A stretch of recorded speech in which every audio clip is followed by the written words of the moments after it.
This movie is brutal, bleak, but that intensity is coupled with heartfelt emotion and real human respect and dignity. And I think that the underlying, more general consensus of somewhere we don't want to reach as a country is also a good commentary. I think this movie being above and beyond on many factors, but it doesn't reach like masterful level. It's just really, really good.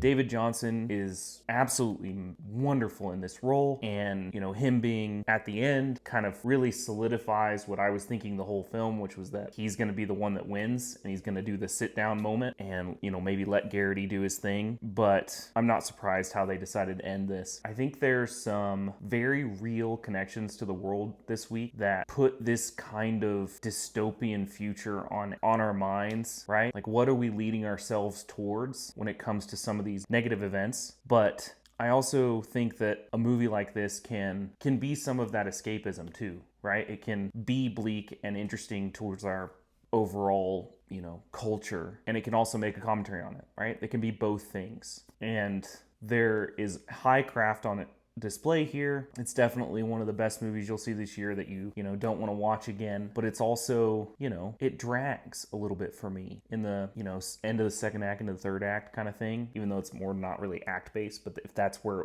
it's like that 2/3 of the way through the movie moment, because you finally get to where you're like, oh, okay, there's 6 people left. They're all going to die except one of them. Let's just move it along a little bit. I also personally have some PTSD from walking very far during my army times.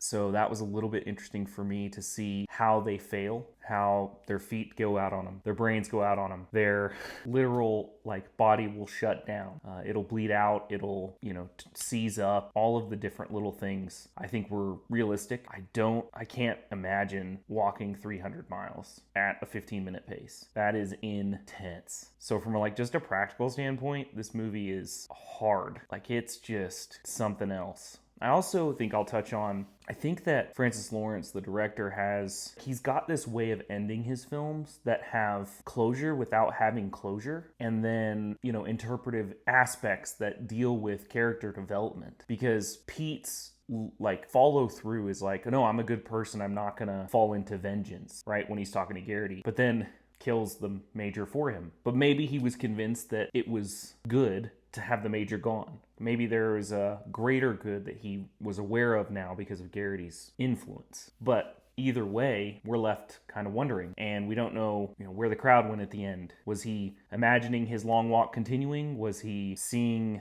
past those people, or was it just the other direction? He's just going to continue down the road, metaphorically and literally, and they're just behind him. Why wasn't he shot by the guards around the major? Is there not a system in place that the major, is he the head of the snake for real? There's just a lot of things that are here that are probably in the book, but I did not read the book. That would probably help me understand it better. But overall, this is a great movie, and very hard to watch, but worth the watch. And I think it could get some awards. I think it's at that level. The last thing I'll say is the way that they portray the beginning of this film is almost like they weren't going to tell us that people could die, like they weren't going to get shot for messing up, because the title card comes in 20 minutes into the movie after Curly gets shot in the head. And it's almost like it's saying, now you're here on the walk. And lots of people were taken aback, I think, online about the brutality of this movie. And I was not surprised by this. I was expecting it to be pretty brutal. I wasn't expecting to see it as gory as it is, which definitely has that shock value, but I'm intrigued at what people were expecting from this film and what the writers were expecting. Because if they hadn't told us that you could get shot or killed, maybe that would have been way, way more effective. If you went into this movie blind and you didn't know that they got killed for messing up, it was just a drama about them, walking to win some money, that would be a whole different story. That would be absolutely incredible as a surprise. And maybe that's how it played out for a lot of other people, but I'm just not surprised by it. And it was very predictable, which it should be, right? It's a long walk. People die.